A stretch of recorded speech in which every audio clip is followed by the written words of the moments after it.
Nakararanas ng separation anxiety ang ilang bata tuwing unang araw ng pasukan. Ayon sa mga eksperto, normal lang ito. Pero kailangang gabayan ng mga magulang at guro ang mga bata para hindi sila magkatroma. Makibalita tayo kay Jet Arceliana.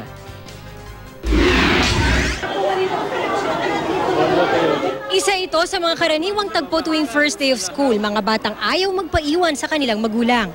Isa ito sa mga hamon sa inang si Rhea Pulido. Hirap na hirap daw siya sa pagkumbinse sa kanyang 4 na taong gulang na si Amir na matutong makihalubilo sa ibang bata sa paaralan. Pero nung sinabi ko marami siyang friends, tapos maraming mga toys doon, yun gusto na rin niyang mag-school.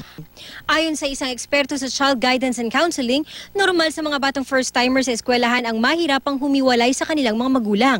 Tinatawag itong separation anxiety. Isa raw sa mga pwedeng gawin ng unti-unting adjustment sa environment ng mga bata mula sa bahay hanggang sa silid-aralan. Kinakailangan ipagpatuloy pa rin ng teacher ng games and plays sa pagpresenta o pagdevelop ng kanilang mga leksyon. Lalong-lalo na ang mga batang ito ay nasa critical stage of their development. Malaki rin ang tungkulin ng mga guro.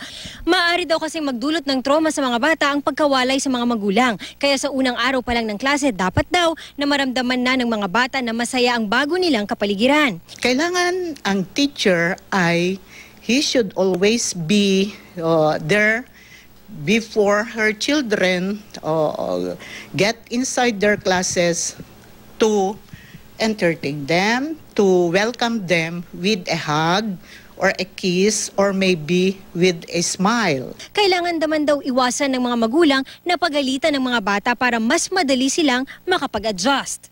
Jet Arceliana, Nagbabalita, Pilipinas.